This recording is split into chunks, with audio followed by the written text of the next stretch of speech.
Spring, arguably the best time of year to be out on the bank. With the weather warming and everything coming to life, it's simply lovely to be outside. And I have the next 48 hours to catch one of the monsters that reside in this beautiful lake.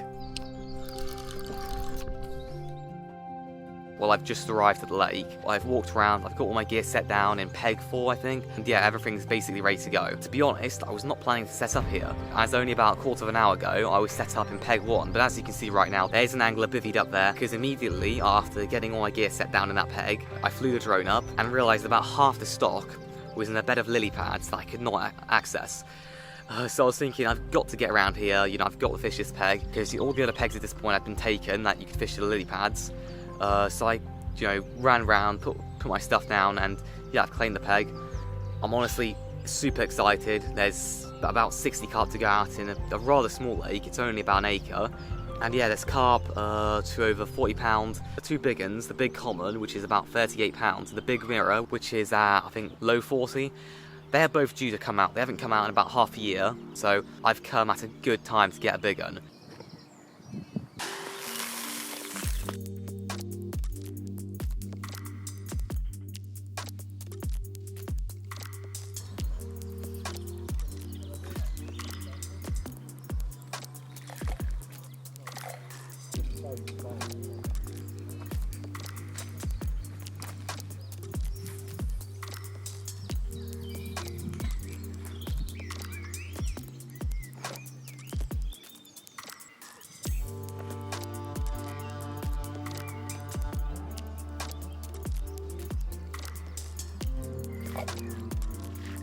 So I've got two rods in the margins, one in sort of a deep gully next to the near island, one just down on the right margin in a spot that sort of no one really ever fishes. It just looks really good. When I donked the lead down, it was pretty solid, like solid clay or rock, so it's looking really nice. Often when there's quite a lot of anglers on the lake, when fish do get caught, they sort of get moved around the lake, and they usually move kind of clockwise. So if the anglers on the far side catch, the fish are sort of going to push more into the lily pads and more into peg 1, and if the anglers on the other side of the lake catch, the fish will be sort of pushed up more towards me and the anglers further up here. Before I continue with the video, I just want to ask if you can subscribe, as I'm trying to hit 10k subscribers by June this year.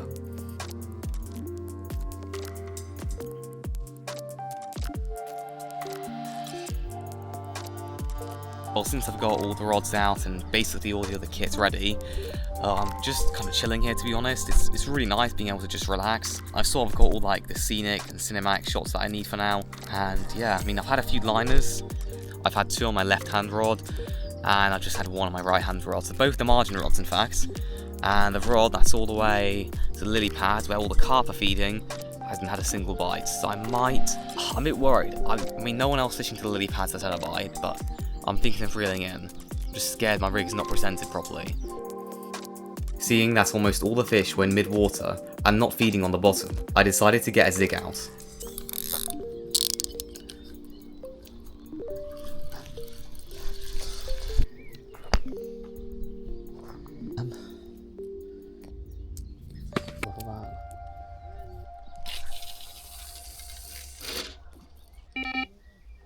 Now, if I'm being honest, I don't really like zigs that much.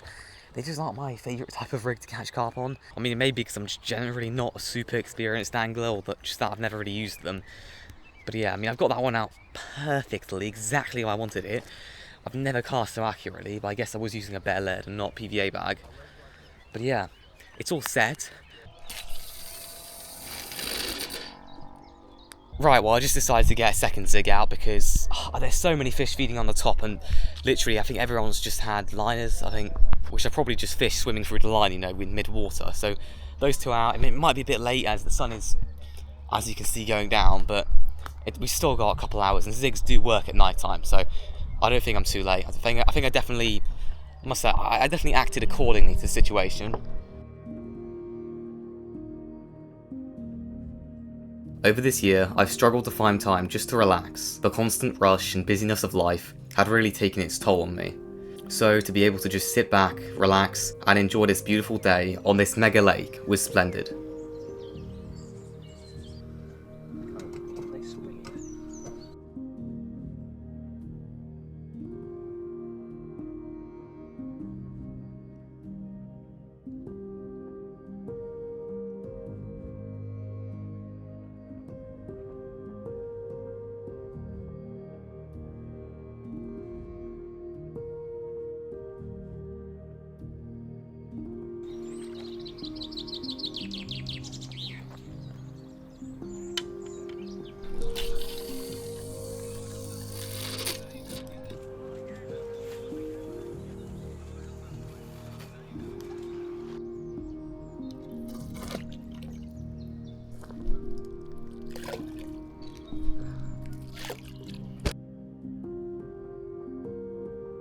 Well, we're currently going into night one. As you can see, the sun is now fully set.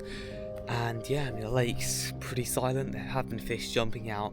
A lot of them have been on the surface. And I've had the zigs out now for the entire afternoon. But I have now recast them, put one on the solid just out there, and then chuck the other one just down here. So we've got everything set for the night. Be splendid.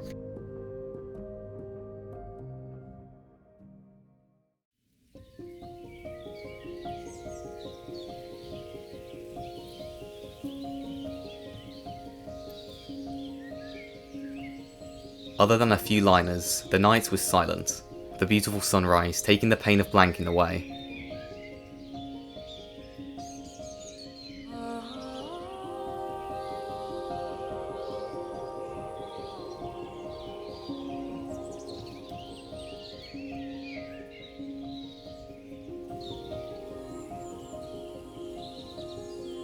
Right, well, for those of you who wondering what was happening on the time lapse, that was my rods getting wiped out by one of these geese. Literally, my far rod and my near rod now are both completely wiped out. My far rod's now been, my near rod, margin rod, I think by the looks of it, it's been snapped. Yeah.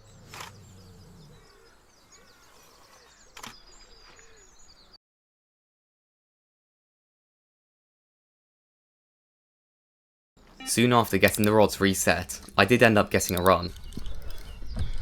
But before that, a quick word from our sponsor, Auroral. So recently they reached out to me asking if I wanted to try one of their heated jackets, and it's safe to say I'm pretty impressed. Not only are they insulated alone without the heating, but they are perfect for night fishing, especially in the colder months, with heating for pockets, arms, neck and back. So pretty much everything that you need to be heated is basically heated. For the heating, there are 3 settings, low, medium and high. Personally, I like the higher settings, but I've also been fishing on some rather cold nights, so I think that explains it. But if you want one of these lovely heated jackets, there'll be a link in the description down below.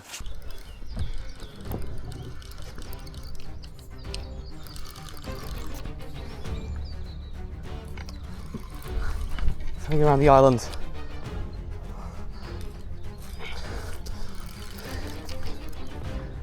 No! It just cut. Did it? Oh, no. Well, if I'm being honest, I still cannot quite believe what's just happened. I just wasn't expecting to get a bite, to be honest. And I sort of woke up and I was half asleep, so I kind of got up in like a daze, picked up the rod and started reeling it in. And to be honest, I should have really tried to, plate the fish to the right and away from the island, but I didn't really think about that. I was just trying to get in as quickly as possible. And yeah, well, as you saw, the fish then took me around the island and cut me off. So I did kind of play like a noddy. I'm not blaming that on myself, I'm just going to blame it on the fact that I was incredibly tired. But honestly, it just pisses me off because I had a chance and it did feel pretty big. I mean, all the fish in here are over 20 pounds, so it would have been 20 pound plus. And yeah, I had a chance and I blew it.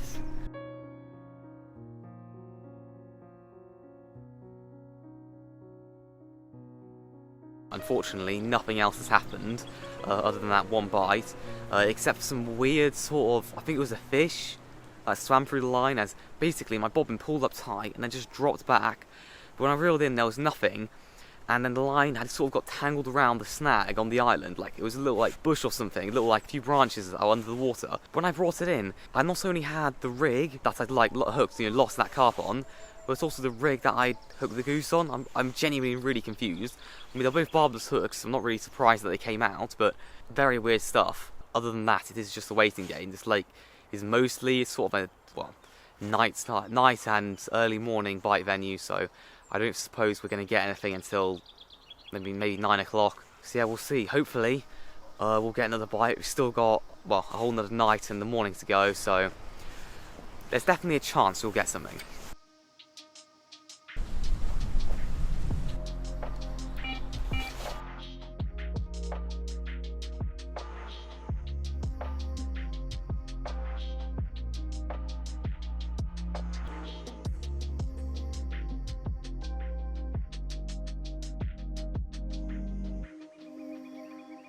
Well, within only a couple of hours, all that like cloud and wind and even a bit of rain has just like completely transformed into blue skies. It's absolutely beautiful, but if I'm being honest, it is getting a lot colder. I mean, our hands are really starting they're actually starting to kind of hurt a little bit whilst I was flying the drone. They're really just really cold, starting to almost seize up a little bit. And it's only the afternoon. Don't know how that'll affect the fishing, I mean, I did have a drop back a couple hours ago. Looks like it was just a take and drop, as when I picked up into it there was nothing. Didn't get any of it on camera.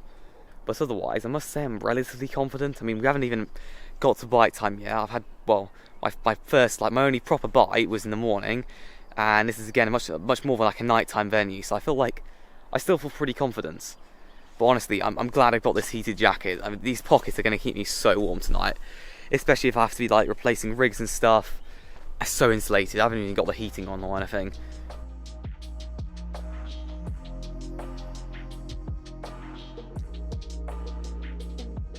Well, today's honestly been a massive contrast from yesterday, as well. It's been pretty chilly for the entire day.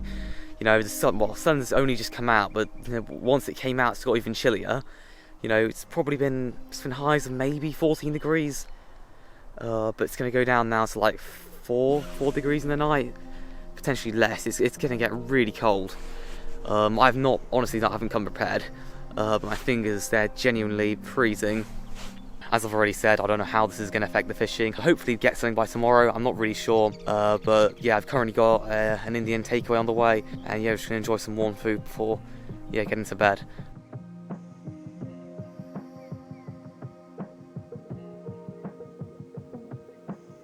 Now usually I wouldn't stand out here and watch the water like this, but because I've got this coat, it's honestly like, it's just made it so much easier just to, you know, sit out here and just relax. Because honestly, last night I didn't have the coat on. I don't know why I didn't put it on, but I was cold.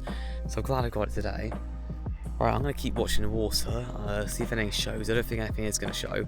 The last shows have been towards the lily pads, so I'm just going to keep these rods here. Not going to recast them or anything. And yeah, just hope that something happens.